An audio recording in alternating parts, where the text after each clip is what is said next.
Think about it. With 6.5 million rupiah per month, what type of place can you actually afford? Here I refer to the rule of thumb, where your rent should not exceed 30% of your base salary. So 6.5 million, 30%, that's 2 million per month. For those who are even remotely familiar on how things are in Jakarta, you know where this is going. If you try to search for a room at that rate, oh my god. We're talking about places in cramped alleyways, tight spaces, creaking beds, poor Wi-Fi. I mean, you're lucky enough if you could get a place that has a window in it. The thing that quadruples my disdain over these people is when they weaponize their wealth to trick people into, and there's no sugarcoating this, trick people into a scam. Hey, wanna be like me? Buy this, insert product here. You wanna know what happens when regular overtime is normalized? That shapes how the work plan is developed. Suddenly it's just okay to set up meetings after 5. Suddenly it's just okay to develop the timeline of the project with overtime built into it. Overtime is supposed to be a contingency, not the baseline. I get it. That's pretty much how things are at the moment. But by saying, I've never seen anyone become successful working 9 to 5, while it's true, but by saying that, you're implying that it's okay, that it is a condition that you want to preserve. Like, how could you look at the reality that you need to work yourself into an early grave in order to even stand a chance at success and not immediately think, oh my fucking god, we need to do something about this? Start with your own team. Be careful not to do this alone, okay? Organizing requires solidarity and a unified goal. It took years of constant effort from labor union activists before we get the 40-hour work week. Yes, unions got us that, not through the benevolence of the business owners. By the way, in case this is not obvious to you yet, I'm trying to get you to establish a labor union.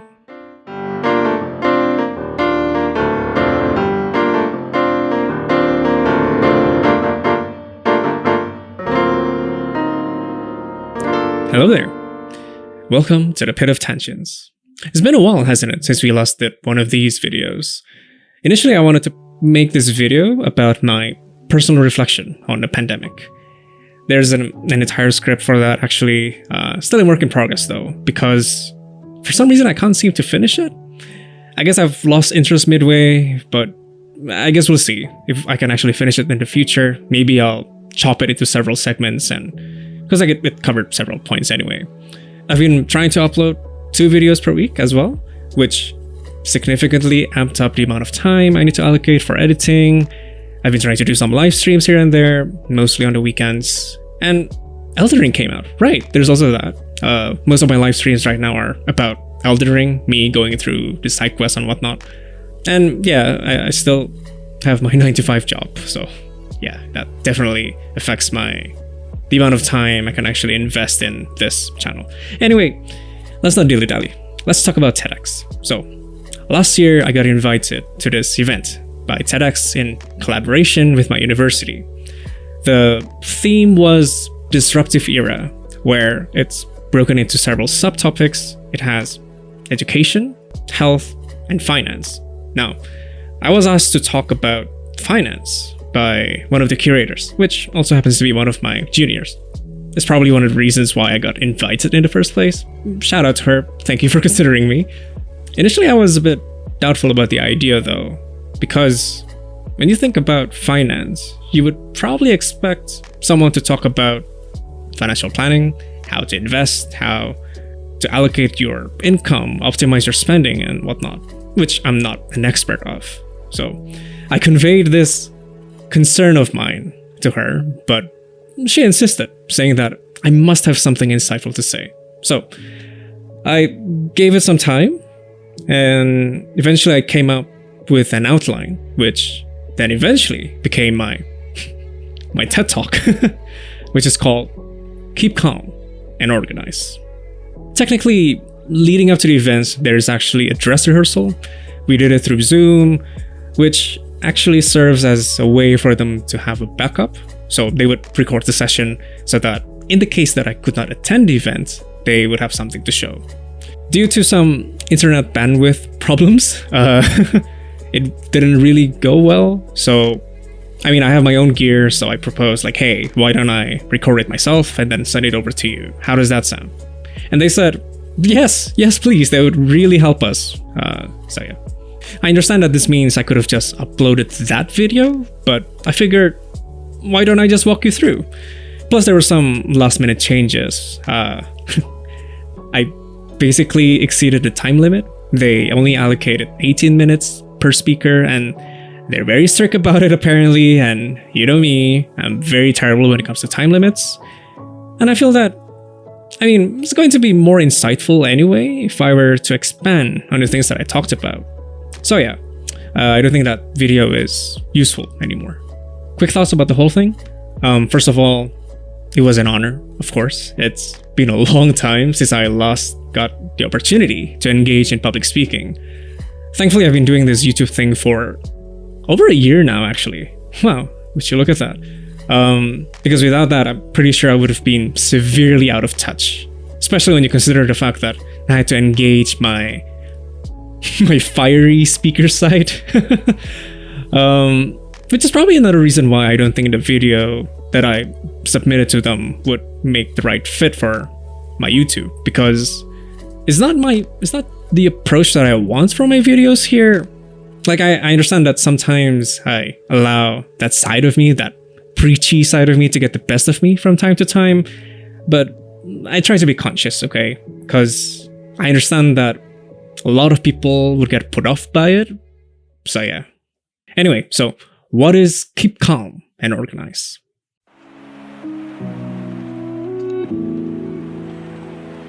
To set the context, I created this hypothetical person who was a fresh graduate, going through the entire process, making an application, sending it to companies, doing the test, doing the interviews, and eventually getting the job offer.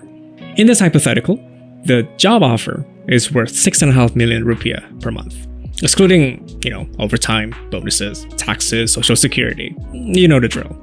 Now, I know that I mentioned this later on during the talk, but that hypothetical person is basically me. That was the offer that I got for my first job, which I still have to this day, by the way. The first point that I raise here is how messed up it is that despite the fact that that offer came from a multinational corporation, it pales in comparison to the things that you can actually afford. Think about it. With 6.5 million rupiah per month, what type of place can you actually afford? Here I refer to the rule of thumb, where your rent should not exceed 30% of your base salary. So 6.5 million, 30%, that's 2 million per month. For those who are even remotely familiar on how things are in Jakarta, you know where this is going. If you try to search for a room at that rate, oh my god.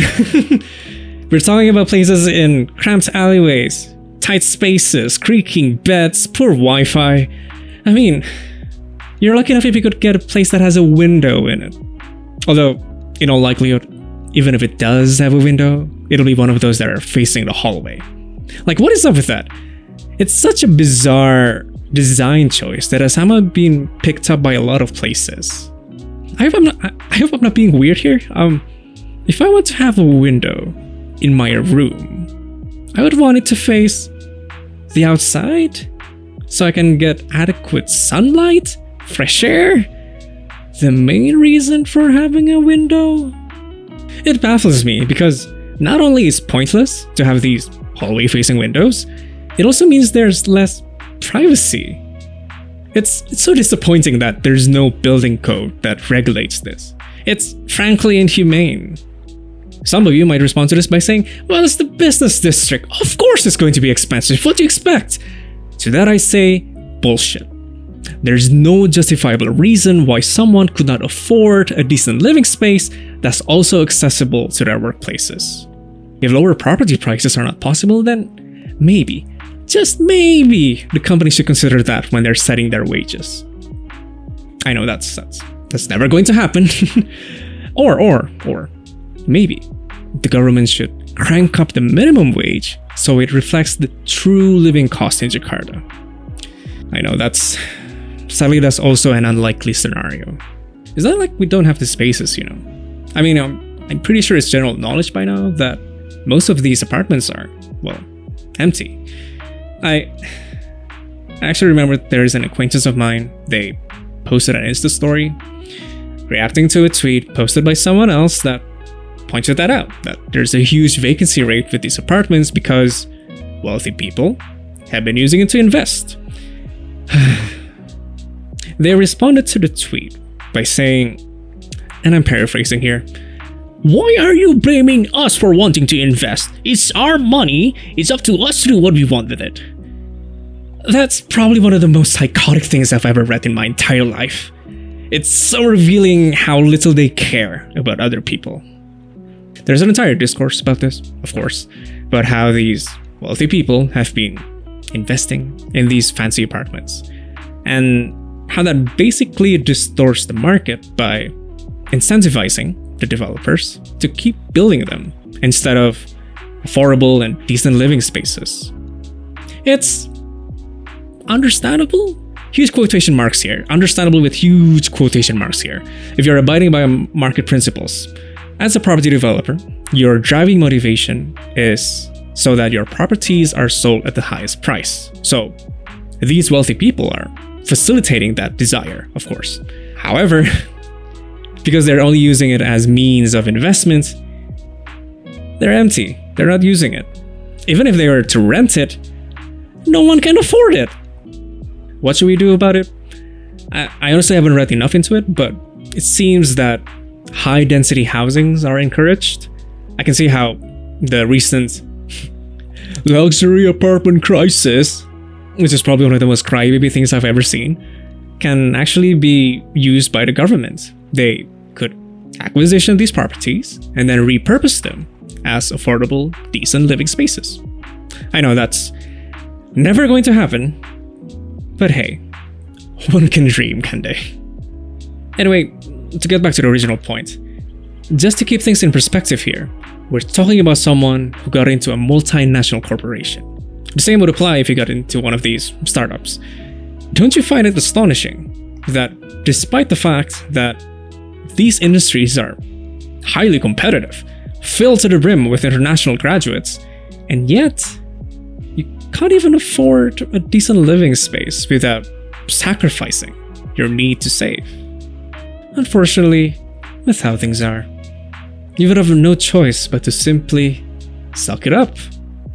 You'll have to embrace the fact that you have to live in these tight spaces with, poor quality of water. Oh my god, don't get me started with how the water is in Jakarta. You definitely need to invest in a skincare routine. Although, that does mean you need to put that into your monthly expenses. Not to mention, come to think of it, the whole poor lighting thing, that kind of makes your room a bit depressing now, don't you think? Yeah, you're gonna have to spend more time outside to make up for that. Chalk that out to even more monthly expenses. Now contrast that decrepit room of yours to the towering skyscrapers of your office buildings with marble tiles and large windows that allows you to absorb the beauty that is the city landscape. Let's face it, things are terrible when you just start working. Mind you, this is assuming that you even get into one of these prestigious companies. What if you don't end up there? What happens to people who don't even have a degree? Let that reality sink in for a bit. You can fault me for belaboring the point here, which, in my defense, was entirely intentional. I did this because I want to emphasize that something as fundamental as putting a roof over your head already has a lot of problems. And yes, this means we've barely scratched the surface. The next point that I raise is how we're basically living in an era of technology-driven consumerism. It's basically the power of targeted ads. I'm sure you've experienced this. You're casually perusing in one of these online marketplaces, looking for, I don't know, sports attire, a bag, wireless earbuds, I don't know, where The moment that you switch from that platform to one of your social media, you would get instantly bombarded by ads of similar products. In here, I emphasize that that's basically the game that they play. Their goal is to secure a transaction out of you, and they would do so by any means necessary. As long as they're legal, of course. Unless if there's some gray area they can play around with. I'm honestly a bit torn about this. I mean, if they use my search terms as fodder for their algorithms, I don't think I have a problem with that. It's been rather helpful, honestly, because they guide me to stores that have discounts and whatnot. It's not always perfect, of course. I mean, I honestly believe that me checking on this investment platform for mutual funds that I've been using, doing so on a daily basis is probably the reason why I keep getting advertisement from stock trading apps. They're very persistent, I have to say. There's this one app that seems to have a billion version of their advertisement. So even when I block one of them, they would just send me another one. Now, funny story. In one of these ads that I got, and I kid you not, okay, they misspelled the word stocks. A stock trading app. Can't you believe it? After the recent controversy surrounding this other investment trading app, there was this scam involving billions of people's money. Really awful. You would think that they would have the decency to have some modicum of due diligence before releasing an ad. But no, even that's too much to ask. Anyway, so I'm okay with platforms using my search terms. Cross-platform sharing is also fine. Where I draw the line is, however, is when they start listening to the things I'm saying. Or when they start tapping into my private chats, that just exponentially scales up the kind of information they could leak. Something to note, however, these marketplaces, these social media ads, they're more like a reaction rather than a catalyst to our consumptive behaviors. To that, we need to look no further than the rampant flex culture that is, in large parts, propagandized by internet celebrities. From their lavish lifestyles, their designer bags, their sports cars and whatnot, their luxurious tourist destinations, their huge mansions that could easily house more than 10 people in it. All of this are done for the sake of projecting opulence, injecting people with the idea that your value is determined by what you could afford. Just to circle back a bit, that controversy about the investment trading app happened to involve one of these people who are notorious for flexing their wealth. One of those crazy rich Asians, so to say. Now I'm gonna be honest. I don't know the person. I've never heard of them before, but just by knowing that they have a buttload of sports cars and likes to take one of those pretentious photos with them, I can already tell what kind of person they are. Like, I don't know. I've always find these type of behaviors to be nothing short but cringy. Like, I honestly couldn't care less about which brand you're using.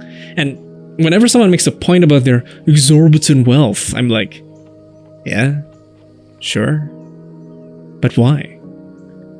Why should I care? Why should anyone care?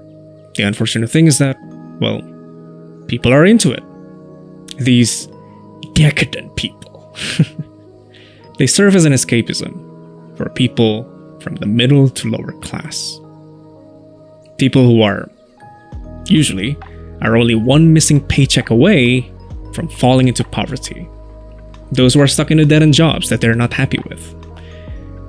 They serve as a fantasy on how things could have been if money does not haunt their minds in each waking day.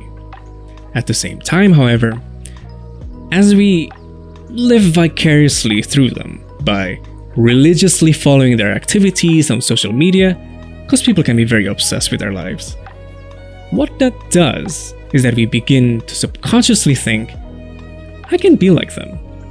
Before you know it, you're tempted to buy things that are technically well beyond your means, all for the sake of emulating their wealth.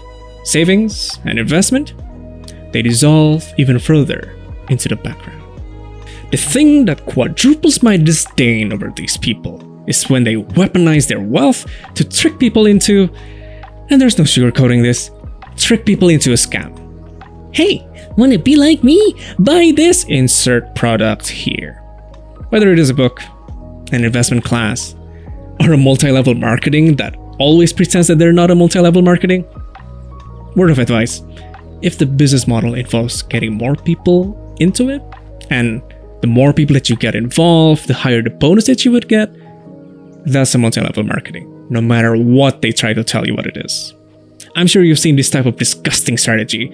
I sure as I've been exposed to this quite a lot on YouTube for some reason. Some random schmuck would be leaning on a fancy car or be in this humongous house that no one has any business of having. It's such a cheap tactic that tries to appeal to one of our most fundamental desires. Now, before you think that it's the people's fault for falling for this, despite how glaringly malicious they can be, here's the thing.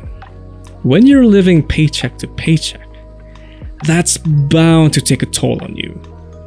I've had a taste of that when something as simple as having chicken for dinner, it was a luxury for me. Believe me when I say that it sucks the life out of you.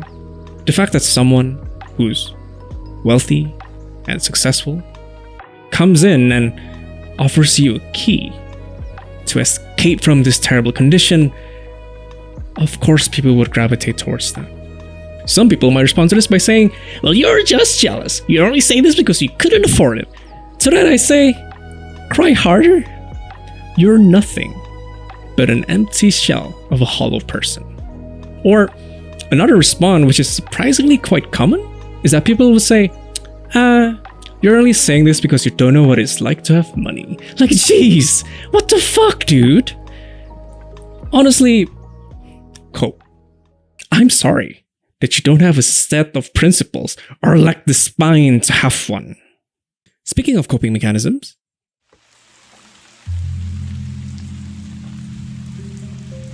what do we do when we're confronted with these realities and temptations? Well, unfortunately, the way that we cope with it is, suffice to say, toxic. Let's go back to when I got that offer. When I saw that 6.5 million figure, that's not exactly how I processed it. In my mind, it was, with the overtime that I have to do anyway, that will guarantee me double digits per month. Can you see how misguided that is? This is where we get into the glorification of overtime. I initially found it to be a strange concept. Like, I understand that some people are just inherently workaholic. There are also some of those who would do it for the sake of sucking up to their bosses. But what I did realize is that there are some jobs where overtime is simply inevitable. It's a given.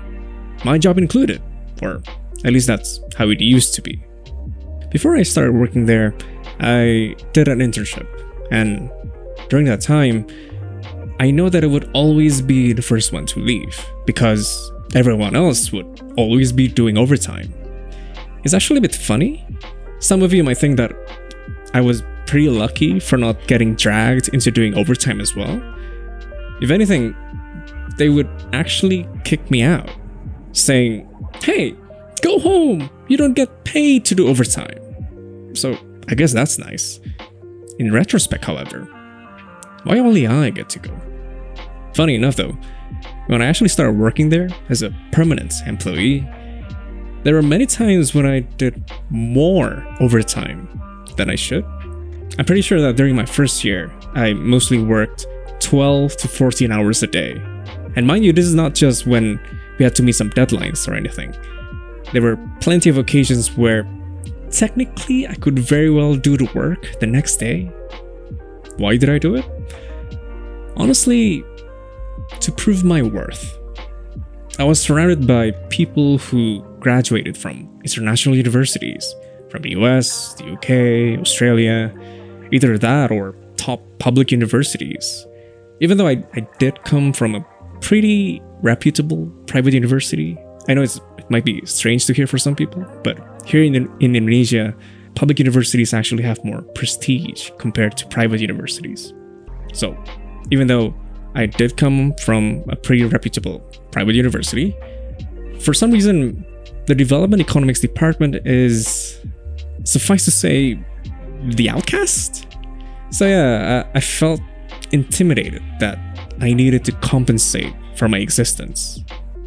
Another thing is that initially, the idea of getting 6.5 million per month was already beyond my imagination, let alone 10 million per month. I've alluded to how I didn't exactly live the most extravagant life, with the whole chicken for dinner is a luxury situation that warrants a separate segment to talk about. So the euphoria of getting your first paycheck was basically amped up to 11 because I literally have never seen that amount of money in my bank account my entire life. I didn't expect that in reality. We were basically getting paid scraps. It really puts into perspective on the struggles of people who are only getting paid minimum wage, or even less than that, which sadly is where people are at, since the majority of our workforce are in the informal sector that are not covered by the minimum wage. So while I did those overtime during the first year out of the desire of proving myself, during the second year it was more like, oh no, I must do overtime if I were to stand a chance to raise a family and have a decent life. You wanna know what happens when regular overtime is normalized? That shapes how the work plan is developed. Suddenly it's just okay to set up meetings after 5. Suddenly it's just okay to develop the timeline of the project with overtime built into it. Overtime is supposed to be a contingency, not the baseline. Thankfully, things are kind of better now. Not sure about what happened behind the scenes, but I'm pretty sure the pandemic had a lot to do with it. There's still some people who are constantly swamped with work, but for the most part, we're not how we used to be. That being said,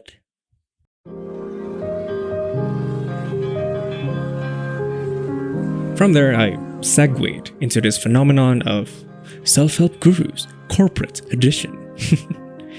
I'm gonna be honest, I never really got into the whole self-help stuff. I've read some of the classics, like Dale Carnegie's How to Win Friends and Influence People, or Malcolm Gladwell's Outliers. My main problem with these books is that they put too much focus on examples, leaving so little for substantive recommendations, which are, for the most part, tacked on extrapolations on the examples they've provided.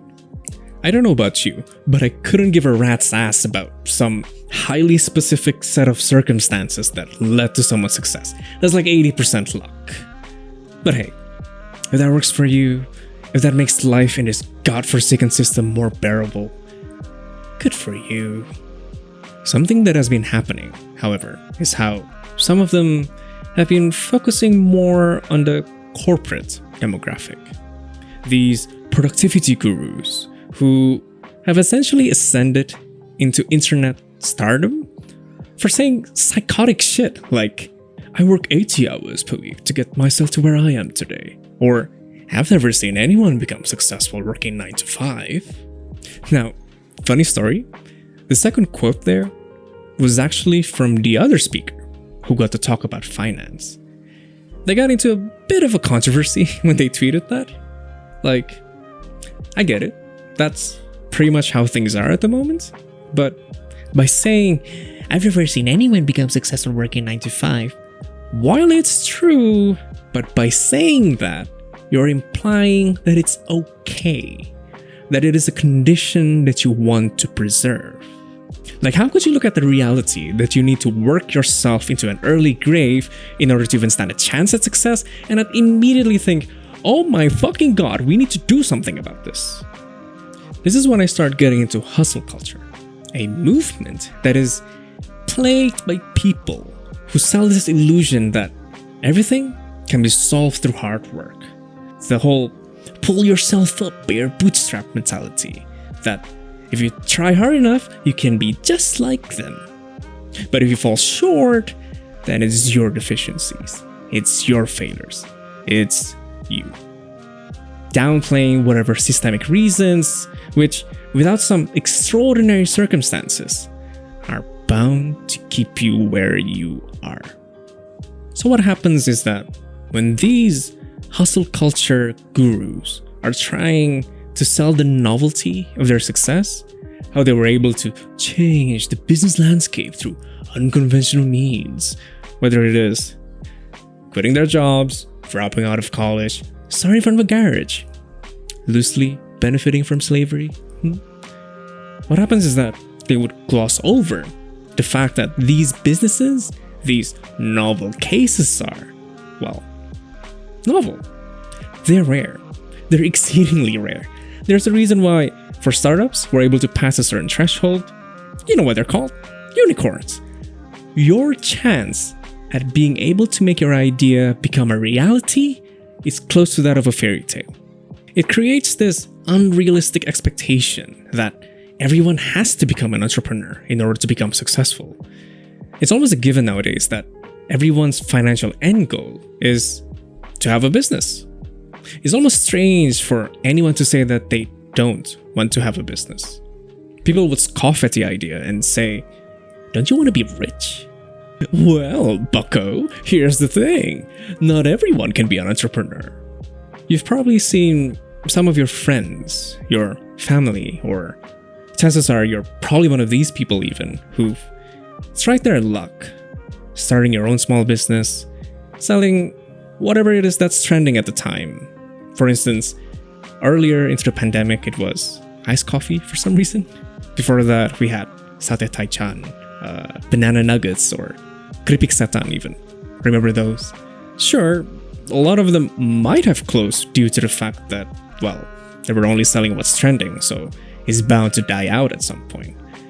However, you gotta ask, why did these people jump on the hype train in the first place? You are delusional if you think that all these people started their businesses because they were genuinely passionate about their products, or that they see themselves as having strong entrepreneurial spirit. They did it out of necessity. They did it because they thought it could be their golden ticket out of here, out from the rat race. Don't get me wrong, if you're able to pull that off, if you truly believe that you have a groundbreaking innovation or the sheer entrepreneurial skill to create a successful business, that's fine. More power to you. However, just like over time, this should not be the baseline expectation.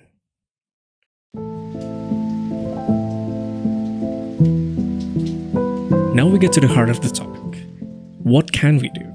I think it's fairly obvious that after all the things that I've said, this is not the moment where I suddenly make a heel turn and then say, here are 5 steps on how to start a successful side hustle while juggling a 9-to-5 job. And no, I didn't talk about cryptocurrency either.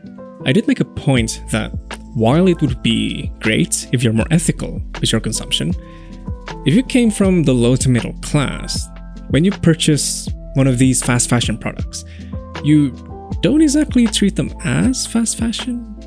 Chances are you would probably use them to a point where you probably shouldn't. Like for instance, I still wear the same stuff that I've had since 7 years ago. They still look okay, so why should I throw them away? Since I'm not one of those financial advisors, I didn't say, okay, you need to allocate this percentage for savings, this percentage for rent, for leisure, for food, for entertainment, for investment. I mean, if you're able to do that, if you have a solid financial plan, that's fantastic. I myself tried to do that to the best of my abilities. There was actually this weird tweet that went viral a while back.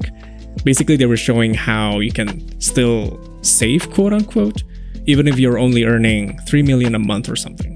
Here's an advice, although I kind of doubt they even realize this. When you're trying to provide a recommendation for people with low income on how to manage their finances, maybe preface it by saying, hey, things are fucked. With some tremendous luck, maybe you'll be able to pull yourself out of poverty, but chances are you won't. Here's how to make the best out of things anyway.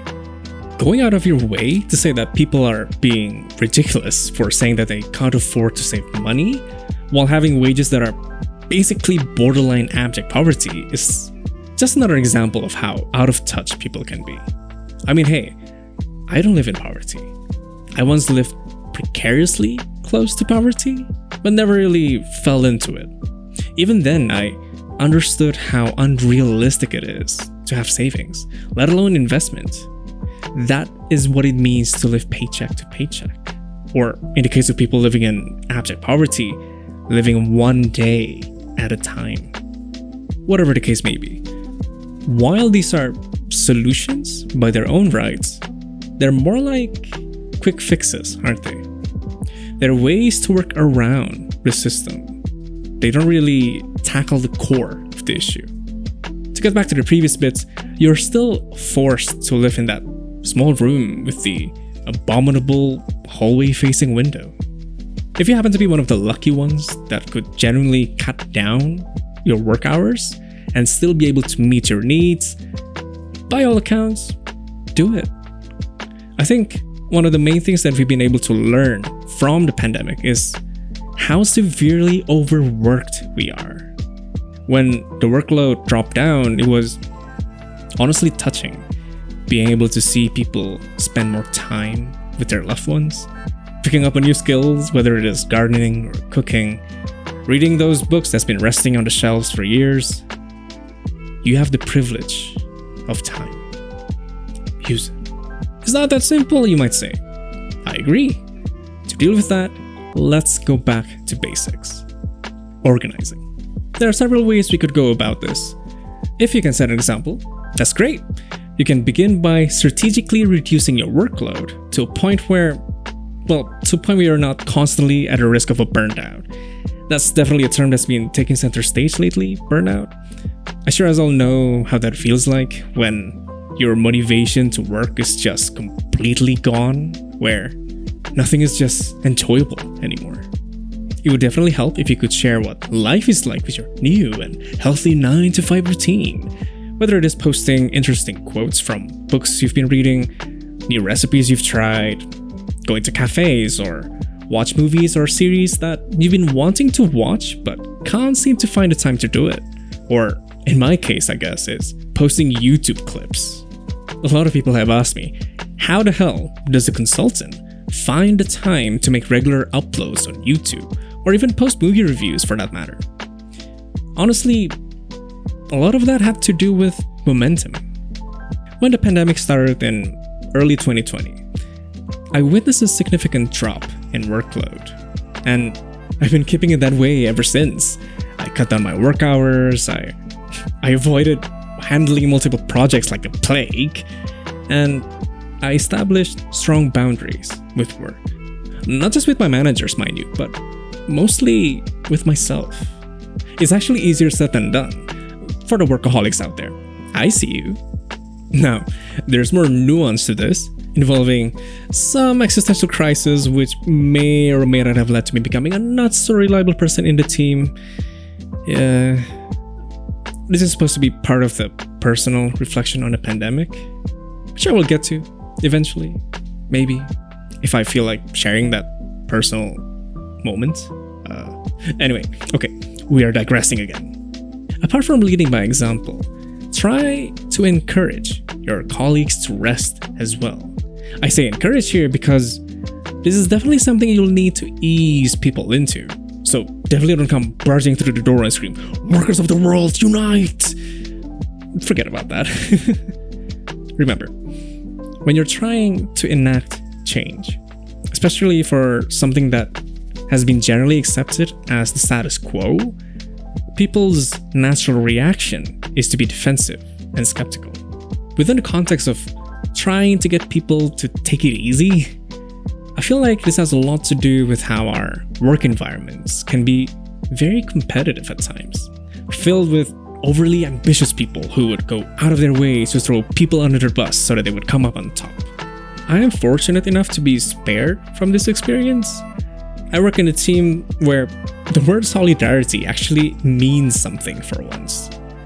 I feel like there's a mutual understanding that our work is complicated enough that we don't want to further complicate things by introducing petty office politics. So when people are being ambitious, they do so out of their own merit, rather than at the expense of others. Because of that, however, I'm pretty sure it's going to be a tough sell if I were to say, hey guys, we need to collectively stop doing overtime. I mean, people still want to stand out. They want to nail that excellent end-year review, or they want to take a stab at that sweet double promotion, or that top-tier performance bonus. I don't mean this as a bad thing, by the way. Not necessarily, considering we're getting paid for scraps and all. Speaking of which, this is why things become more complicated if working ungodly amount of hours is what separates you from being able to survive. If that's the case, then the least you could do is be there for your fellow workers. Support them if you feel like they're being overworked. Empathize with their suffering, while still easing them into the idea that things, they don't have to be this way. As you begin to wake people up to the awful working conditions that they've been subjected to and the things that they've been missing out on, you're bound to build some sense of camaraderie through shared suffering. Take your time with this, okay? Respect the process. Appreciate the small victories. Start with your own team. Be careful not to do this alone, okay? Organizing requires solidarity and a unified goal. It took years of constant effort from labor union activists before we get the 40-hour work week. Yes, unions got us that, not through the benevolence of the business owners. By the way, in case this is not obvious to you yet, I'm trying to get you to establish a labor union. Wait, unions? Do people who keep rioting on the streets, demanding for higher pay? Why would I want to be associated with them? And just like that, you've lost the opportunity to get a better working condition. This is honestly an interesting phenomenon. White-collar workers are a lot less likely to unionize. Why is that? To paraphrase John Steinbeck, a Nobel Prize winner in literature, we don't see ourselves as exploited workers. We see ourselves as temporarily embarrassed millionaires. It's so mind-boggling, almost amusing even. Quick side note, I paraphrase this because the original quote actually says, "Socialism never takes root in America, because the poor see themselves not as exploited proletariats, but as temporarily embarrassed millionaires." Now that might be a little too on the nose, especially after saying, "Workers of the world, unite!" which is taken from the Communist Manifesto. Anyway, this is why during the talk, the tactics that I mentioned are very subtle. So don't worry, for those who were questioning the validity of my solutions, they were not without intention. That, and also the fact that I haven't got a clue on how to actually start a labor union. Now, in my defense, I would argue it's pretty important to get people in the right mindset, no? I mean, you would be met with an impenetrable fortress if you're faced with people who are complacent with their mistreatments because they would do the exact same things given the opportunity. I honestly don't have a solution for these people, aside from just outnumbering them. It's like dealing with hardline conservatives or religious fundamentalists, those who believe in dumb shit like women belong in the kitchen. I mean, the reason why we see a rise in women participation in the workplace, of course, aside from the constant struggles of feminists dating all the way back to the suffragettes who fought for women's right to vote, it's not like we've somehow convinced the conservatives that they are wrong. I mean, they're still pretty much holding on to their beliefs. It is through constant advocacy and efforts to normalize progressive ideas.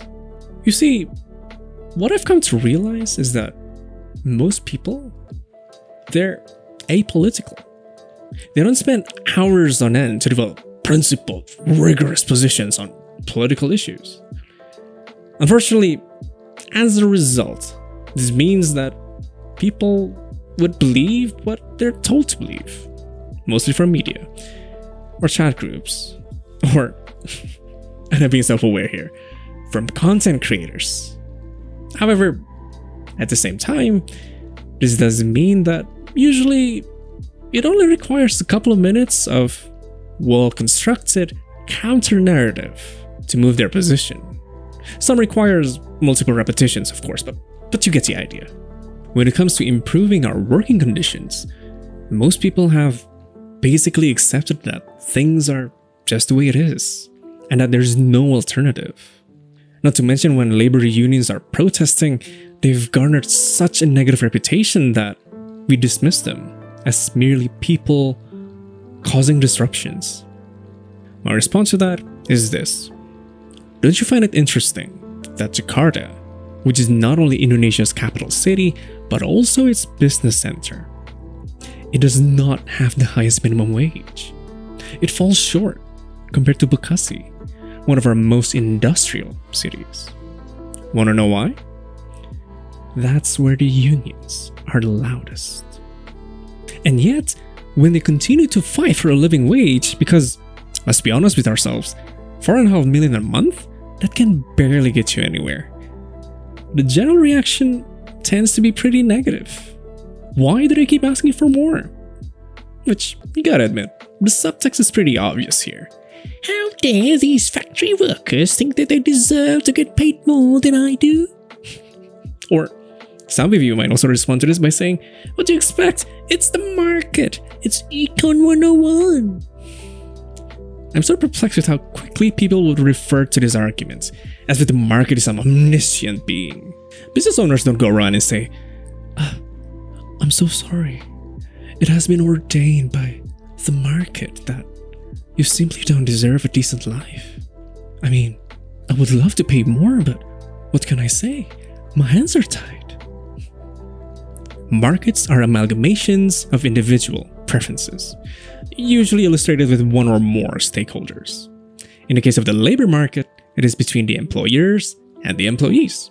Now, if on one side, and by that I mean the business owners, are okay if the other to live under inhumane conditions, that kind of says a lot about them, now don't you think? On the other hand, it doesn't mean we're off the hook, okay? We are part of the market. We are one of the powers that dictate the terms of the market. Seize that power. We've become so apathetic these days, which I can understand. Things can be very terrible, but I refuse to accept this doomer mentality that there's nothing that we can do to make things better. And things have been better. We've recently passed our anti-sexual assault law. We've just introduced our unemployment insurance scheme. We're close to implementing a carbon tax as well. How did we manage to achieve all that? Again, through constant advocacy and protest. Protest is one of the bedrocks of a functioning democracy.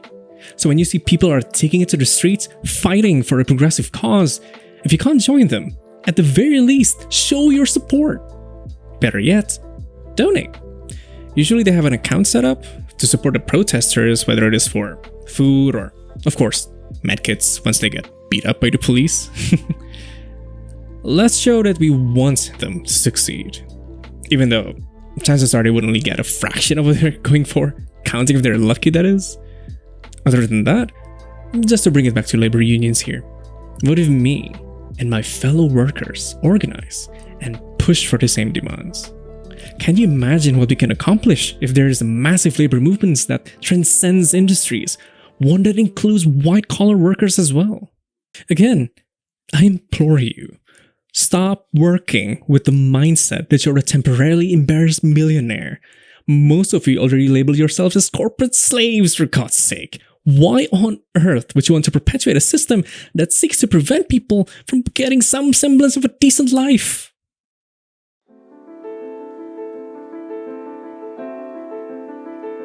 The thing that I emphasize here is how these are systemic changes. What that means is that it takes time. We often romanticize some form of grand narrative of the ideal society that we want to build, but we often overlook the steps required to get us there. It is without this understanding, this humility, where we would find ourselves with individuals who feel like they've lost their agency, individuals who believe that things are just inherently terrible and that there's nothing we can do about it. Whether it is our fragile democracy or our business structure that often feels like a dictatorship, the reason why they're not functioning properly is because there's been little to no pushback, allowing those that are in power to simply get away with it. It is up to you and your fellow workers to untangle this mess, one string at a time. Remember, respect the process, appreciate the small victories. That's it. That's my TED Talk, Director's Cut edition. I'm pretty sure this is the longest script I've developed so far, so I guess we'll see how the end result is going to be. If you managed to stick until the end, congrats! And thank you, of course. I hope you managed to actually gain something from this, instead of it being some incoherent ramblings. In the future, I'll probably do some live streams to learn more about labor movements. I would really like to know about the consequences of the gig economy in Indonesia. There seems to be a lot of people being exploited by these so-called startups that are funded by venture capitalists globally, and by that I mean the US. There seems to be a lot of news about Starbucks and Amazon workers who have successfully formed a union. They seem to be major cases, probably due to strong union busting from the corporation side. That's another thing that I want to learn about. Union busting. What's that? How do businesses do it? What are the talking points? Again, there's so many things to learn, so little time. Okay, if you enjoyed this video, make sure to leave a like, subscribe, leave a comment down below, and ring the notification bell icon so that every time I upload a video, it goes right to your feed. Links to my socials in the end card and in the description down below. As always, remember, the world may be a terrible place, but it can be better. If you're a worker, keep calm and organized. I'll see you guys in the next one, okay? Bye-bye.